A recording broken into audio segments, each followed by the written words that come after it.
Bonjour à tous, ravi de vous retrouver pour ce Parole d'experts consacré à un point marché à la fin de ce premier semestre 2021.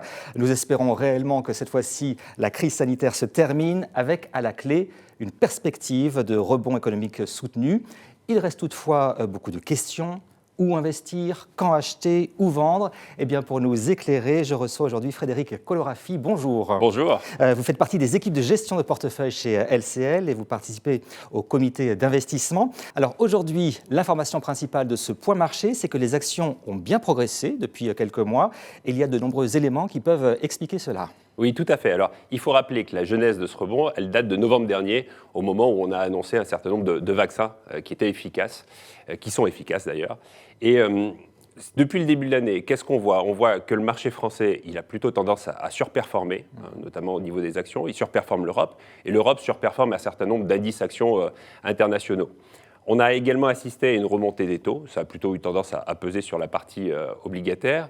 Mais effectivement, les déterminants de cette hausse, ils sont toujours là. C'est une économie qui se réouvre au fur et à mesure que la vaccination, elle gagne en intensité, même s'il faut être attentif à l'évolution du variant.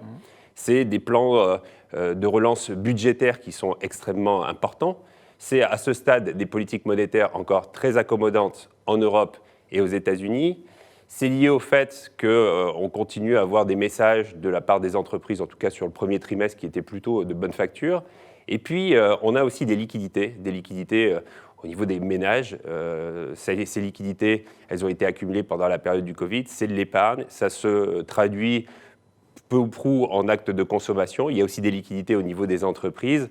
Et là aussi, ça peut se traduire dans des opérations de fusion-acquisition, de rapprochement ou d'investissement. Et ce qu'on note quand même depuis le début de l'année sur l'évolution de ces marchés, c'est qu'on a eu quand même des mouvements de rotation sectorielle qui ont été extrêmement forts dans un sens comme dans l'autre.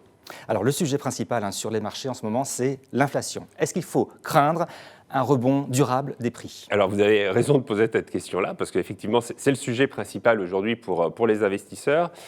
Qui dit inflation dit généralement remontée des taux d'intérêt. Quand on est épargnant, la remontée des taux d'intérêt, ça impacte de fait la partie obligataire. Ça peut avoir également des conséquences sur le marché des actions parce que ce n'est pas les mêmes valeurs, ce n'est pas les mêmes secteurs qui progressent dans des périodes de rebond et de remontée des taux d'intérêt. Ce qu'il faut quand même noter, si on reprend quelques chiffres, même si la remontée des taux elle a commencé d'abord aux États-Unis, mais en France, on était en tout début d'année avec des taux négatifs. Le 10 ans français était en territoire négatif, on était à moins 0,35. On s'est rapproché courant du mois de mai des 0,30% et on s'affiche là à la fin du mois de juin autour des 0,15 sur des échéances 10 ans françaises. Et effectivement, cette remontée quelque part de l'inflation, elle s'est traduite notamment par le fait qu'on a eu quand même une remontée assez sensible d'un certain nombre de prix du coût de matières premières. Je pense au pétrole, je pense au cuivre. Il y a eu également des tensions au niveau de la chaîne d'approvisionnement sur, par exemple, les semi-conducteurs. Il y a eu une remontée également du coût du fret. La question qui se pose aujourd'hui, c'est vraiment savoir si cette inflation, elle est temporaire. C'est un peu ce que pensent les banques centrales européennes, Réserve fédérale américaine, qui se disent que c'est finalement lié à une réouverture des économies et qu'on a des effets de base et que finalement cette inflation, à un moment donné, elle va se calmer. Mais il y a aussi d'autres économistes qui pensent que cette inflation, elle peut être beaucoup plus structurelle, que la remontée des prix, elle peut, à un moment donné, se diffuser sur les salaires avec des effets de second tour. Et donc, on n'a pas aujourd'hui la réponse à cette question-là, inflation temporaire ou structurelle, mais en tout cas, ce qui est notable, c'est que ça va quand même déterminer les politiques des banques centrales et qu'il y a probablement un certain nombre de points qui vont être suivis par les investisseurs dans les semaines et dans les mois à venir. Ça va être tous les chiffres liés au prix, prix à la consommation, prix, tous les chiffres de prix. Ça va être également les réunions des banques centrales. On sait aussi qu'à la fin du mois d'août, il y a une réunion à Jackson Hole, c'est un symposium où se réunissent un certain nombre de banquiers centraux. Donc ça va être vraiment des temps forts pour les investisseurs. Alors on a vécu en tout cas un début d'année incroyable avec le contexte sanitaire, on va s'en souvenir. Jetons quand même un coup d'œil dans le rétroviseur de ce premier semestre.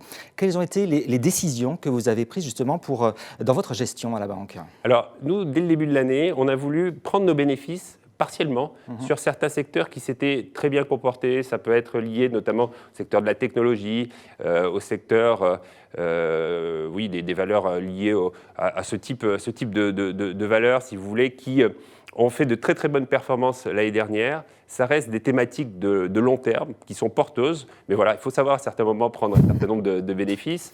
La deuxième chose, c'est qu'on a voulu également quelque part profiter de tous ces plans de soutien et de tous ces plans de relance qui sont mis en place en Europe ou aux États-Unis, par le biais de certains investissements. La troisième chose, c'est que l'année dernière, les investisseurs parlaient beaucoup de valeurs de croissance. Et c'est là où il fallait être très investi. Nous, on était très présents sur ce type de valeurs. C'est vrai qu'on a voulu rééquilibrer davantage nos portefeuilles en faveur de valeurs un petit peu plus value. Alors, c'est quoi les secteurs value, justement, dont vous parlez La gestion value, quand on parle de value, Oui. on pense tout de suite à valeur. C'est une gestion où le niveau de valorisation est très, très important. Ça embarque, par exemple, des secteurs comme les valeurs financières, un certain nombre de secteurs industriels, des choses un petit peu plus cycliques. Et ça fait vraiment du sens de rééquilibrer ces portefeuilles dans une logique de réouverture progressive des économies. Alors, vous nous avez dit que les marchés financiers sont hauts, qu'ils avaient déjà beaucoup progressé. Alors, j'ai une question. Est-ce que c'est encore le moment d'investir ? Alors, sur le long terme, on a aujourd'hui des stimuli à la fois monétaires et budgétaires qui sont extrêmement forts. Et il faut rester quand même investi aujourd'hui sur les marchés. Par contre, c'est vrai qu'à court terme, il y a quand même beaucoup de bonnes nouvelles qui ont été déjà prises en compte par les marchés. Et nous, on a voulu se reconstituer des marges de manœuvre. Alors, se reconstituer des marges de manœuvre, quelque part, c'est pouvoir être acteur de la gestion et de ne pas subir les baisses de marché et justement reconstituer des positions dans des phases où on aurait des excès de faiblesse. Et c'est vraiment, en tout cas, ce qu'on a souhaité faire dans nos portefeuilles et dans nos allocations d'actifs assez récemment. Et dans quel secteur, alors, il serait intéressant d'investir ? Est-ce que vous en privilégiez quelques-uns ? Oui, alors, il faut avoir des portefeuilles qui restent bien diversifiés. Ça, c'est un point important quand on fait de la gestion. Mais il y a effectivement, au-delà des secteurs, il y a certaines thématiques qui retiennent particulièrement notre attention. C'est des thématiques qui correspondent bien aux enjeux, on va dire, actuels, en termes sociétaux. C'est aussi des thématiques qui sont plutôt bien comportées depuis le début de l'année. Je pense notamment à tout ce qui peut être lié à l'écologie, à tout ce qui peut avoir attrait également à la thématique de l'eau, à tout ce qui peut avoir attrait également à la chaîne de valeur alimentaire. Et puis, chez LCL, on a vraiment fait un choix, c'est d'être particulièrement investi sur la notion de durabilité. On est aussi très attentif, on va dire, aux enjeux environnementaux, sociaux, gouvernance. On a même des fonds aujourd'hui chez LCL qui mettent en place des stratégies de compensation carbone. Ça nous permet quelque part de trouver des entreprises qui portent vraiment en elles des germes de croissance qui sont plus structurelles. Ça permet peut-être aussi d'éviter un certain nombre de controverses. Et peut-être dernière chose que je voulais également ajouter, c'est quand on construit des allocations d'actifs, c'est qu'il faut être très très attentif à construire des portefeuilles qui soient résilients dans les périodes de baisse, mais qui profitent de la remontée des marchés, telle qu'on l'a en tout cas depuis ce début d'année. Alors voilà, pour ces conseils avisés, j'imagine que toutes les équipes de LCL sont sur le pont pour aborder ces prochaines étapes. Oui, bien entendu, les équipes de LCL sont à votre disposition pour justement évoquer toutes ces offres de gestion financière et puis vous faire part des convictions que nous portons actuellement dans nos portefeuilles. Toujours utile de se faire entourer en tout cas. Merci beaucoup Frédéric Colorafi.